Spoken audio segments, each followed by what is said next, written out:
वंदे मातरम, जय Hind. GK GS and current affairs में यहाँ पर आज बताया जाएगा इसी से संबंधित महत्वपूर्ण जानकारी जानिए।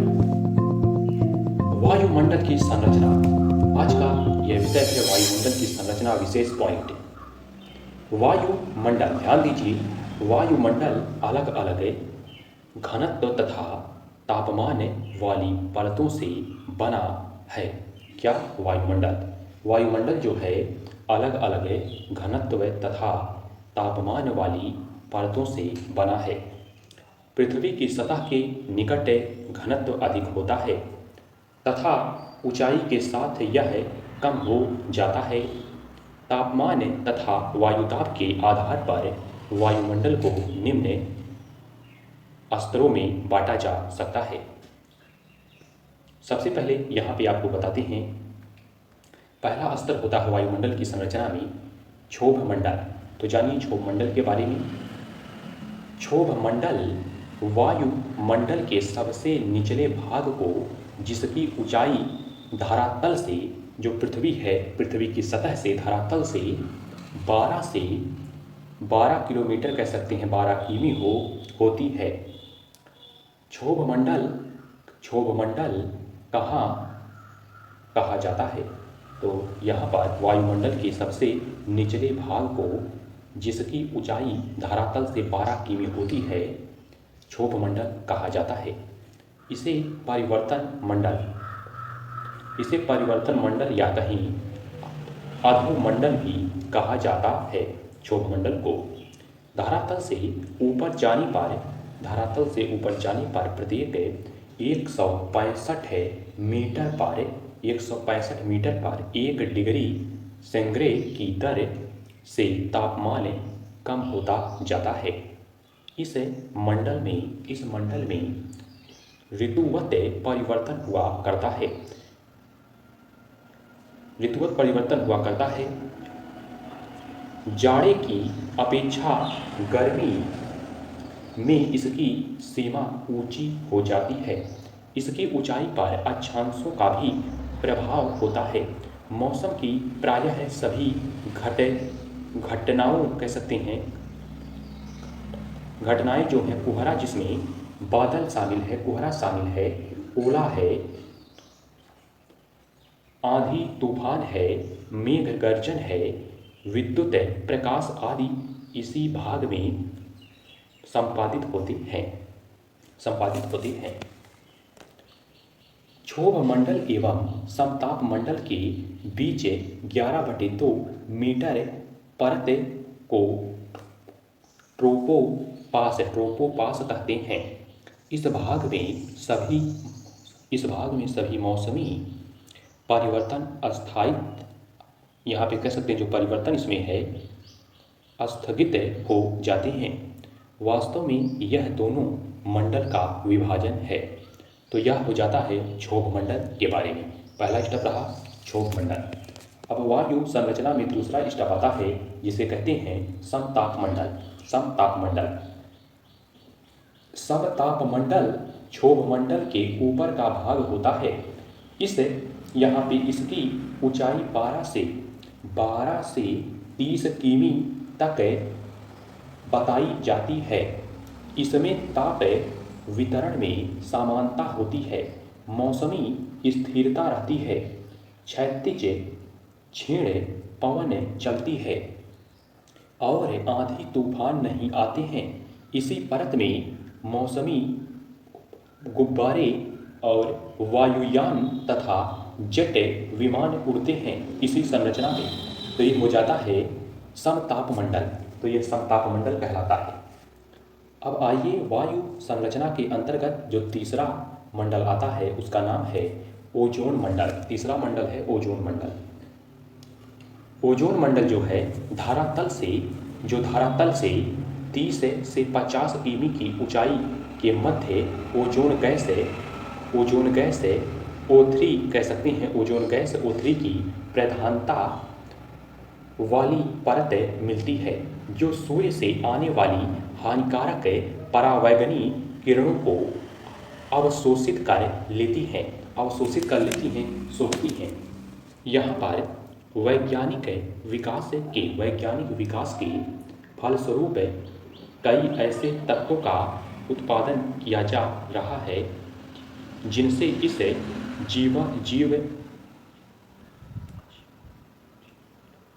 जीवन रक्षक परत का विनाश हो रहा है। रेफ्रिजरेशन में प्रयुक्त क्लोरोफ्लोरोकार्बन जेट विमान के तीव्र प्रवाह तथा नाइट्रस ऑक्साइड के कारण इस परत की सर्वाधिक हानि हो रही है। तो यह हो जाता है वायुमंडल की तीसरी संरचना, जिसे कहते हैं ओजोन मंडल। अब यहाँ पे चौथी संरचना आती है, चौथा मंडल आता है, इसे कहते हैं आयन मंडल। तो आयन मंडल जो है, आयन मंडल धरातल से 50 से 400 किमी ऊंचाई तक इस मंडल का विस्तार है। इसे तापमंडल भी कहते हैं। तो आयन मंडल को तापमंडल भी कहते हैं, क्योंकि सूर्य से आने वाली एक्स और गामा किरणों द्वारा नाइट्रोजन आदि गैसों के अणुओं पर आघात पड़ने से उनसे इलेक्ट्रॉन अलग हो जाते हैं और ये गैसें आयन में परिवर्तित हो जाती हैं। आयनीकरण की यह प्रक्रिया प्रायः 50 से 80 किमी की ऊंचाई तक घटित होती है। इस प्रकार आयन मंडल के कारण ही हमें रेडियो तथा टेलीविज़न के कार्यक्रम सुलभ हो जाती हैं। आयन मंडल में ही उत्तरी ध्रुव के ऊपर ब्रह्मांड किरणों के कारण रात्रि में उत्तरी ध्रुव जो है प्रकाश है तथा दक्षिणी ध्रुव के ऊपर दक्षिणी ध्रुव प्रकाश दिखाई देता है। तो ये हो जाता है वायुमंडल की चौथी संरचना, जिसे कहते हैं आयन मंडल। तो ये हो गया आयन मंडल। अब पांचवा संरचना आता है इसमें, उसे कहते हैं बहिर्मंडल। तो यहाँ पे पृथ्वी के धरातल से 400 से 1000 किमी की ऊंचाई पर यह मंडल मिलता है। सुदूर संवेदन भू उपग्रह इसी मंडल में अपनी ध्रुवीय कक्षाओं में उड़ते हैं। बहिर्मंडल के समाप्त होने के पश्चात चुंबक कह सकते हैं, चुंबक मंडल। तो इसके ऊपर चुंबक मंडल, यानी इसे बान एलन विकिरण मंडल भी कहते हैं। तो यहाँ पे चुंबक मंडल जो है प्रारंभ होता है बहिर्मंडल के ऊपर, जिसमें यद्यपि पृथ्वी के चुंबकीय क्षेत्र का प्रवाह है जो मंडल इसी मंडल में होता है, लेकिन वहाँ वायुमंडल नहीं होता। तो यहाँ पे जो चुंबक मंडल शुरू होता है बहिर्मंडल के ऊपर, वहाँ पे वायुमंडल नहीं होता। तो ये हो जाता है पांचवा मंडल, जिसे कहते हैं बहिर्मंडल। तो यहाँ पे वायु संरचना के अंतर्गत कितने मंडल आते हैं? 5 मंडल आते हैं। पहला मंडल है क्षोभ मंडल, और दूसरा मंडल आता है उसके ऊपर, जिसे कहते हैं समताप मंडल, और तीसरा मंडल इसके ऊपर आता है जिसे कहते हैं ओजोन मंडल, और ओजोन मंडल के ऊपर चौथा मंडल आता है जिसे कहते हैं आयन मंडल। आयन मंडल के ऊपर 5वां मंडल आता है जिसे कहते हैं बहिर्मंडल, और इसी के ऊपर शुरू होता है चुंबक मंडल, जहाँ पर वायुमंडल नहीं होता इसके ऊपर। तो यहाँ पर स्पष्ट किया गया है।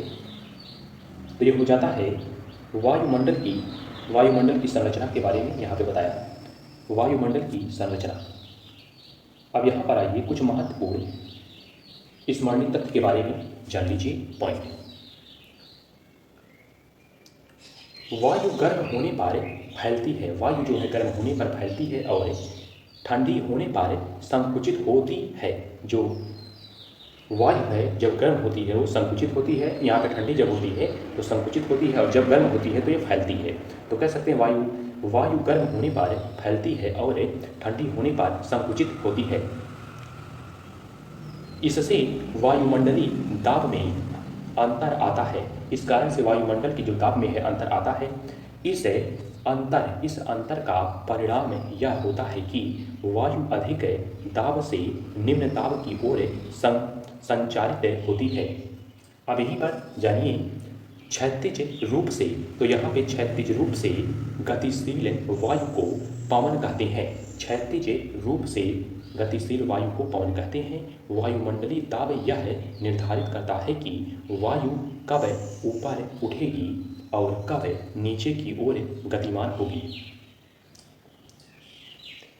अगले पॉइंट पर आते हैं, विशेष पॉइंट। पृथ्वी का अपने अक्ष पर घूमना पवन की दिशा को प्रभावित करता है।